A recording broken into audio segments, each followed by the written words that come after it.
Bismillahirrahmanirrahim. To be continue, materi kita dari part ke-5 dari revisi menjelaskan tentang cara-cara entry bukti transaksi bagian sales journal.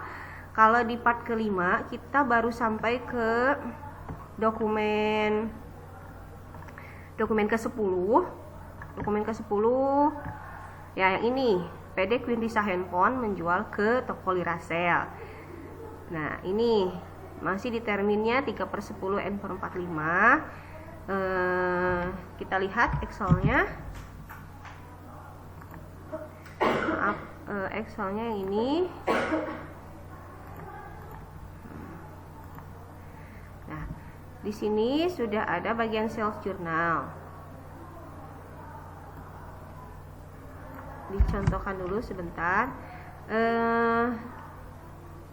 Bukti transaksi yang terakhir dari bagian sales journal ada di dokumen 18. Bisa dilihat di soal latihan kalian. Di sini ada PD Quinrisa Handphone menjual ke toko Gaibsel.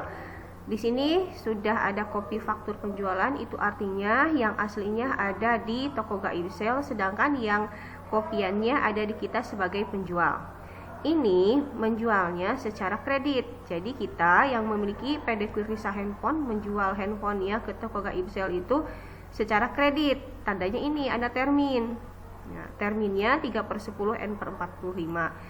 Cara entry-nya masih sama seperti yang kemarin. Kita tinggal pindahkan saja tanggal terjadinya transaksi faktur penjualan tanggal berapa. Di sini tanggal 29 Desember. Kita tinggal masukkan saja 29 di sini. Tidak perlu menggunakan tahun dan bulan karena di sini sudah ada. Yang kedua, pindahkan fakturnya. Pindahkan ke sini. Ke bagian nomor dokumen. Pindahkan ke sini. Nah, kemudian di description-nya diisi nama toko yang membeli barang kita, yaitu toko Gaibsel. Tinggal diketikkan saja toko Gaibsel. Kemudian account receivable atau piutang kita di toko Gaibsel itu berapa? Kita lihat di sini ada piutang dagang. Totalnya ada 119.839.500.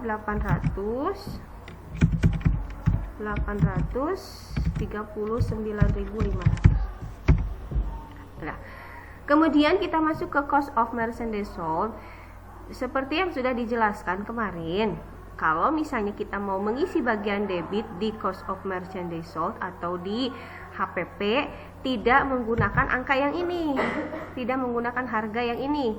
Kalau di sini harga per unitnya 3.510 itu sudah harga up. Artinya di harga ini kita sudah memiliki laba dan tanggungan kerugian apabila toko Gaibsel telat pembayaran. Nah, jadi yang kita isi di sini adalah harga yang kita beli dari supplier. Kita membeli harga Miami dan pipa, handphone Miami dan pipa dari supplier itu berapa? Yang kemarin sudah dijelaskan, sudah dipaparkan juga. Harga beli kita dari supplier untuk Miami dan pipa itu harganya 2.500.000 dan 2.200.000. Maka di dokumen 18 pun diisinya bukan harga yang ini, bukan harga yang tercantum di faktur penjualan, tetapi harga asli saat kita pembelian ke supplier kita. Kita tinggal masukkan saja di sini pembeliannya Miami 16. Dibuka supaya semuanya paham. Toko Gaibsel membeli HP jenis Miami-nya sebanyak 16 unit dikali 2.500.000. Totalnya 40 juta. Ya, totalnya 40 juta, mohon diingat 40 juta. Kemudian pipanya 17 unit dikali 2.200.000. Nah, 2.200.000 ini adalah harga asli ketika kita membeli handphone ke supplier kita.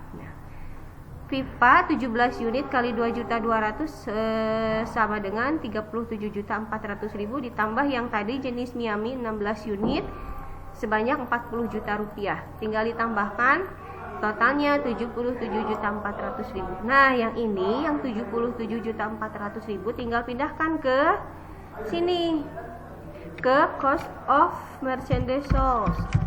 Karena ini adalah harga pokok pada saat kita membeli barang handphone ke supplier. Salesnya di kolom kredit ada salesnya diisi sama dengan yang ini. Jumlah pembeliannya di sini ada total penjualan. Nah, yang ini 108.945.000. 108.945.000. Nah, kemudian di kolom kredit ada lagi fat out. Fat out itu PPN yang harus kita bayar pada saat kita melakukan pembelian. Fat out ini sebanyak sebesar 10%, jadi 108.945 kali 10% adalah 10.845.000. Kemudian yang merchandise inventory kita tinggal pindahkan saja yang bagian cost of merchandise sold ke bagian kredit di merchandise inventory, 77.400.000 rupiah. Sudah, kita sudah melihat hasilnya, dan kemudian kita lihat lagi di dokumen selanjutnya ada lagi faktur penjualan atau sales journal di bukti transaksi. Bagian 19 ini kopi kredit masuknya ke general journal. Faktur penjualan ini faktur pembelian, purchase journal, yang ini voucher kas kecil. Sudah. Nah, kita bisa lihat hasilnya di sales journal ada 3 transaksi. Ada 3 transaksi penjualan, yaitu ke toko Andira, toko Lira, dan toko Gaib Sale. Total di debit bagian account receivable adalah 350.905.500. Kemudian HPP-nya atau cost of merchandise sold-nya 233 juta. Kemudian di sales-nya di bagian kredit ada 319.500.000. Fat out-nya 31.851.000. Maaf, ini bukan 8 tapi 9 ya. Sebentar.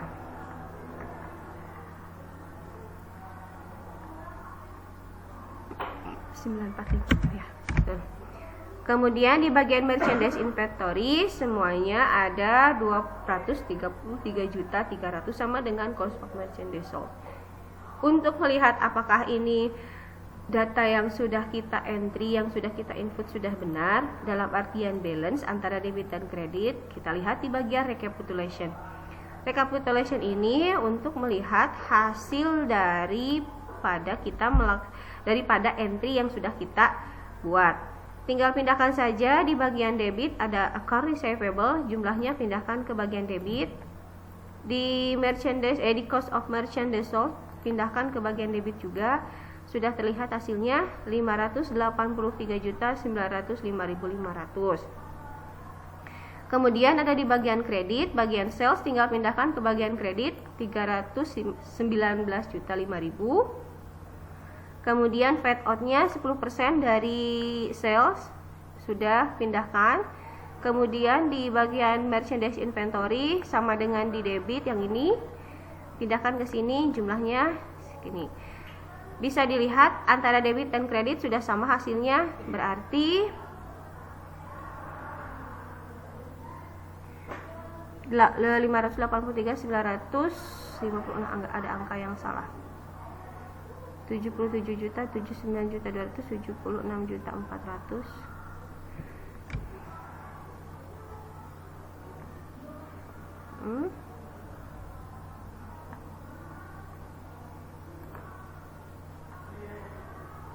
Sudah sama.